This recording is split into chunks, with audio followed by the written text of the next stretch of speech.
Welcome to Real World Peaceful Parenting, a podcast for parents that are tired of yelling, threatening, and punishing their kids. Join mom and master certified parent coach Lisa Smith as she gives you actionable, step-by-step strategies that'll help you transform your household from chaos to cooperation. Let's dive in. Welcome to today's episode. It's hard to believe that it's been 116 episodes. And I know I say this a lot, but I really love being with you each week. You're doing a great job showing up here, listening to the different topics and applying them. And I absolutely love hearing from you all. If you have a suggestion for a future podcast or an area where you find yourself really struggling and you think, gosh, I wish Lisa would do an episode on topic X, go over to my Instagram, _peaceful_parent, _peaceful_parent, and slide over into my DMs. First of all, I'd love to hear from you and connect with you over there.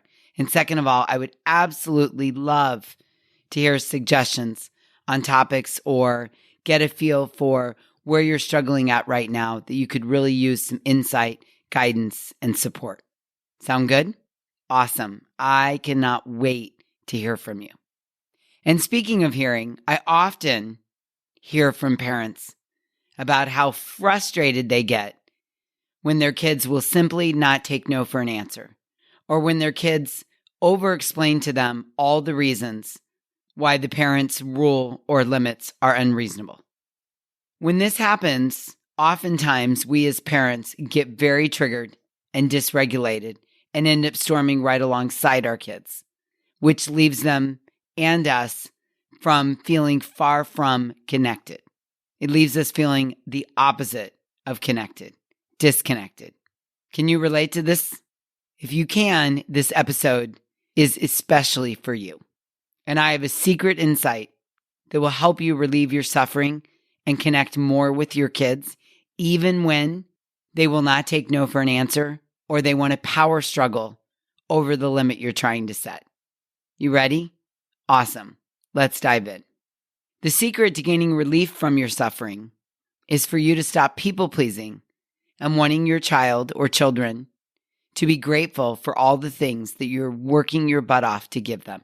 And instead, consider having an attitude and a response of, this is what I have to offer. I'm doing this from a place of giving you a gift, and it's my joy to give it to you. And you get to decide whether you're going to take it or leave it. What's frustrating you, and really the source of the problem, is that you're looking for gratitude from your child for you saying no. You're looking for your child's approval and understanding for all the reasons you're saying no to the limit. And when we do this, what we're doing is we're making it all about us, the parent. It's derived in the thought and intention you have. We parents who are people pleasers, I call myself a recovering people pleaser, we want our kids' approval in some weird way when we say no. I'm going to discipline. I'm going to set a limit. I'm going to tell you yes or no. I'm going to tell you to get off gaming. I'm going to tell you can't go out. I'm going to tell you need to take a shower. I'm going to set a limit with you. And we want our kids' approval while at the same time of setting the limit. Take that in for a moment. When we're doing the hard work of parenting, we want our kids to approve and understand all the reasons that we have for our decisions, our boundaries, or our request. And newsflash, our children at any age are not going to give us this approval at all for a lot of reasons that include we're not giving them what they want. They may be strong-willed. They want more. They want to live life at full speed. They don't care that you have other kids and other responsibilities. They don't care that you're working your butt off. Kids are by nature self-centered and thinking of themselves. So when we try to seek approval from our kids who are self-centered, who have underdeveloped brains, whose job it is to push full throttle, they don't give us that approval we're looking for. And when we don't get that approval, when we can't make them understand, when we can't justify to them why we're saying no or setting a limit so they back down, we get really dysregulated. This is what happens 100% of the time when you're seeking your kid's permission or approval, or you're trying to justify the limit or the rule or the plan you're putting in place. And then we marinate in thoughts like, how dare they? I've explained it to her. She should understand this. Doesn't he know how hard I'm working? Doesn't he know how good he has it? Can't she understand that I have 2 other kids, a full-time job, and a sick mom? I can't be running her all over the place. Doesn't he get that I'm already bending over backwards, sacrificing, doing X, Y, and Z? I can't believe that's not enough for her. And here's the real honest to goodness truth. It is these thoughts that are dysregulating you. Let me say that again. It is not your child's behavior, the words out of their mouth or their attitude that is generating your dysregulation. It is your thoughts about setting the limit and their response that is dysregulating you. I'll give you an example. As I mentioned earlier, I'm a recovering people pleaser. And this is one of the first aha moments I had when I got on the path to peaceful parenting. I realized that I was seeking my son's approval. I was working so hard to provide the justification for my setting limits. I don't really like confrontation. I didn't want him to be unhappy. And so when he would ask me for something that I had to say no to, or I had to set a limit around, like, hey, it's time to get off gaming, or no, you can't have your phone in your room all night, I would go into great detail to explain all of my reasonings to him, i.e. justify it to him. And when he was still mad, I would get dysregulated because I'm explaining to him he should get it by now. I mean, come on. And so it was this pattern or this cycle I was stuck in of unconsciously trying to gain his permission or approval or justify and explain and get him to understand my no that was dysregulating me. I've worked really hard on this over the years and I've come a long way. And I want you to come a long way as well if you're falling into this trap. Now, sometimes I do think, oh, he's going to lose it. Or I really wish I could say yes to his request, but I am no longer seeking his approval when I'm setting a limit around something. So let me give you a recent example that happened. My 18-year-old son was recently invited to join a big group of kids and chaperones for a quick weekend getaway to Mexico. We live about 4 hours, about a 4-hour drive across the border to Mexico. And originally, Malcolm wanted to go by himself and drive himself down there. And he wanted to skip school for a day to get there at the same time everyone else was getting there. The very first day of the trip, none of the other kids had school, but Malcolm did. So my husband and I jumped through a lot of hoops and rearranged plans and made some sacrifices to make this trip possible for our son. And we agreed that the only way it could work was, number one, if my husband went along and drove. And number two, they left Arizona at 1:30 in the afternoon when Malcolm was done with school, not 9:30 a.m. like the rest of the group. My husband had to work in the morning, and he had a really important meeting that he couldn't skip. And my son had already missed a day of school the week before, and he needed to go to school that day. So we said, Dad drives, and you guys leave on Thursday at 1:30 p.m. So my son didn't really like the parameters. He was excited to go on the trip and grateful, but he didn't really like the parameters that we put forth on his plans for the trip. He said to me, Mom, you do realize, which is never a good sign. That's always a tell when he winds up with, you do realize. So he said, Mom, you do realize that everyone, and I mean everyone, Mom, but me, is leaving at 9:30 in the morning. My response as a recovering people pleaser who used to seek his understanding of my decisions and parameters was, yes, I heard that all the kids were leaving early that day. And he persisted. Mom, I just don't understand why I have to go to school. And this is where most of us get tripped up. It would be easy for one to think he's asking for an explanation. And my old brain, my old self would have jumped into the pond of justifying my explanation. My old self would have been all too eager to help him understand all of my logic as I justify and rationalize leaving at 1:30. Instead, I took a pause. Remember, pause, parent, pause. I took a pause. I took a deep breath. And instead, I kindly and lovingly said, yes, I'm sure your main thought right now is, how do I go at 9:30 in the morning? However, here are your two options. You can go at 1:30 or we can cancel the trip. Those are your options. And I stopped talking. Now, I want to be clear. I said this with love and empathy and understanding and a firm boundary. I didn't go into anything like, are you kidding me? We just threw all these plans together for you. You should be grateful. We agreed last night that you were going to leave at 1:30. This isn't what we had planned. We already made a bunch of sacrifices. And your dad, who would really rather not make this trip right now, is agreeing to go to make you happy. I didn't do any of that. I paused and I said, you can go at 1:30 or we can cancel. Those are your options.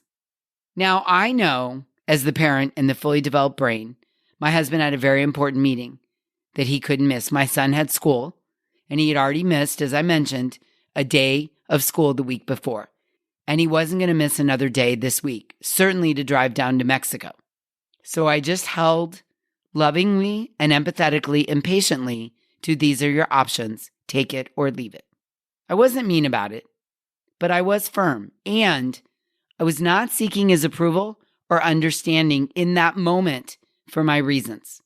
And if he wanted to be upset about it, I was totally okay with that. I didn't need him to be happy about his choices. He was allowed to be upset, but I also didn't want to get pulled into a power struggle with him by justifying my decision. What I know after having worked with thousands of parents at this point is that those of us that are people pleasers are expecting our child to understand, approve of, and validate our reasons for setting limits. And if you hear nothing else today, I want you to hear that's the problem. We have to stop expecting our kids to understand and approve of our boundaries and our limits. Now, it doesn't mean we need to be mean or snippy or yelling or dominant about it. But what we do need to realize is that our kids are not going to understand maybe until they're parents themselves, but certainly probably not until they're about 28 or 30 years old. They're not going to understand in the moment your justification. They don't want to. They want what they want. And they're not going to be grateful. And they're not going to validate for you or make it okay that you've got all these reasons for saying no. And they're not going to care about your personal history of experiences to back up those reasons. Yeah? Can you see this? Here's another example. I recently coached a parent in the Hive, which is my parent coaching membership community, who shared how exasperated she was when her daughter got so upset that she missed out on an event with some friends. Now, the daughter missed the event because she spent the weekend at a soccer tournament. And soccer is this young girl's most favorite thing in the whole world to do. And the daughter was giving the mom attitude about missing the party. The mom got so triggered by her daughter's attitude, so triggered by it. She was taking it personally. The mom was thinking, oh my gosh, Lisa, my daughter is so ungrateful. I sacrificed so much for her to participate in that soccer tournament that she begged me for weeks to go to. And while we were there, she had the absolute best time. How can she possibly be upset for missing something less fabulous than the soccer tournament? I swear, Lisa, I can never do enough for her, and she's never satisfied. Does this sound familiar? Can you relate to these thoughts? Do you sometimes have them or some version of them? Here's the thing. When we expect our child to be understanding and grateful, we make that conversation and that relationship all about us. And this is really interesting. In those moments, what we're doing with our thoughts is trying to manipulate our child into agreeing with us, into approving of our actions, our decisions, and validating our parenting. These are all the traits of a people pleaser. In this example with the soccer tournament, it's normal for kids, especially of particular personality types like extroverts, to experience FOMO, the fear of missing out. So I go to the soccer tournament in my own little world, happy as a clam, And I come home and find out that while I was gone, 6 of my friends got together for a sleepover. And my FOMO, fear of missing out, kicks in. And I get dysregulated by it. And I go to my parent and I storm about how upset I am that I missed the sleepover for the soccer tournament. FOMO is a big fear that very often overpowers even the greatest of experiences or opportunities. And it may take kids a long time to realize, learn, and accept that they cannot be everywhere doing everything all the time. And so FOMO often rears its ugly head, and we get dysregulated and we storm, sometimes around or at our parents. And as parents, we start to explain or justify our decision. Let's say you don't let your child go to a sleepover because maybe you don't know the parents really well, or you're going to be out of town that weekend, or you're uncomfortable with letting them go to the sleepover, and your child starts storming because their FOMO kicks in, and you start justifying or explaining to them all the reasons they can't go to Cindy Lou's house for the sleepover. And what you really want is you want your daughter to understand all the reasons you're giving her and go, okay, mommy, now that you've taken the time to explain it to me, I get it. And I guess you're right. So thank you for looking out for me. I will calm down and happily accept your answer. It's not going to happen. It's not. And in those moments, what will help you on the path to peaceful parenting is to think thoughts like, this is not a character flaw. My child is not ungrateful. I don't need to take this personally. This is typical for an underdeveloped brain. I can teach her how to overcome FOMO. I can help her recognize when it pops up and how to deal with it. I can show up for her during her storms and help her regulate by coming alongside her and co-regulating with her. With these thoughts, you will be able to show up for your child, to support them, and listen to relieve the suffering, instead of making the struggle all about you and how hard you're working to get her to understand. When we make things about us as the parent, we get offended, we get triggered, we get dysregulated, and then we start storming alongside our child, and we miss the opportunity to co-regulate, to teach our child how to regulate in the face of big emotions, and to teach them how to manage disappointment and bounce back with resiliency. Yeah? Can you see that? So good, right? In my earlier example about Malcolm and his road trip to Mexico, he even argued this very thing to me. He said, Mom, they're all going to get there at 1 o'clock, and I'm not going to get there until like 5, and my FOMO is going to totally kick in for those 4 hours in the car. And my response was, yeah, I get that. I totally understand that you're going to have FOMO. I said it calmly, with total empathy and understanding, and I languaged it in a way that it's a process problem, not a character problem. And then the focus of the conversation switched from boundaries and limits to managing his thoughts about his FOMO. And I was able to not take it personally or make it about me, and instead give my brain the task of showing up to support him rather than count all the ways he was being ungrateful. So maybe you're saying, okay, Lisa, I'm picking up what you're putting down, girl, but what do I do? How do I work on this? Well, let me tell you. Your quote tell is when you find yourself impulsively wanting to over-explain your reasons. You can feel it in your body. It's this desire to get them to understand or explain or justify or see it your way. And when you feel this and notice this tell, what you want to say to yourself is, oh, here I go.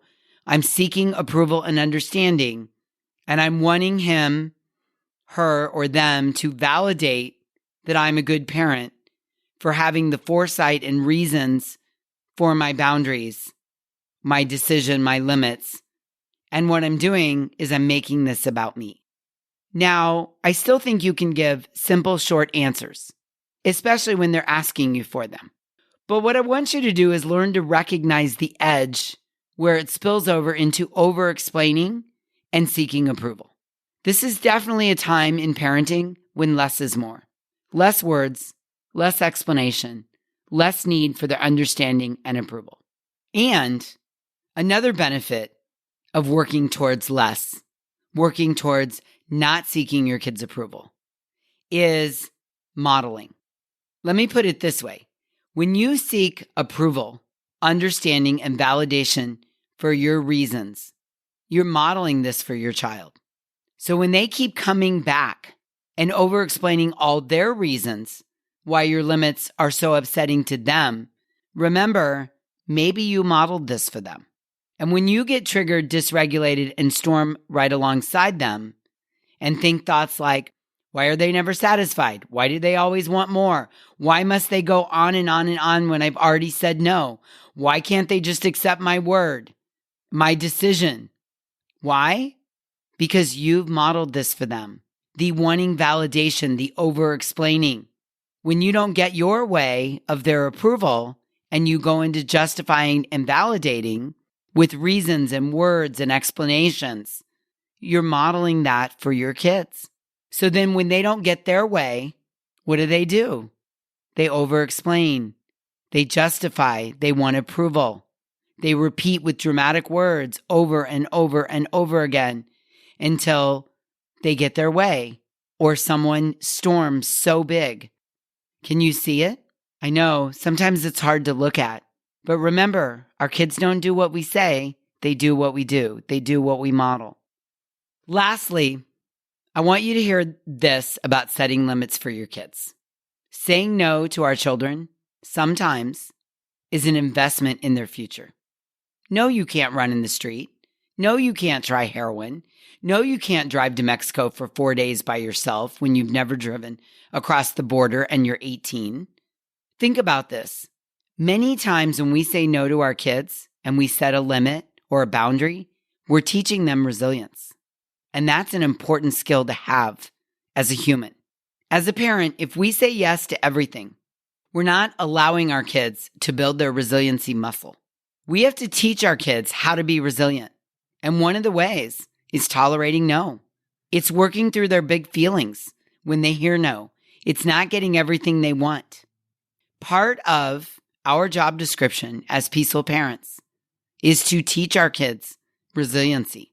And learning this lesson is a part of their job as a peaceful child who will grow into a resilient adult. What I also want you to know is when we set rules and boundaries for our kids feel safe and loved.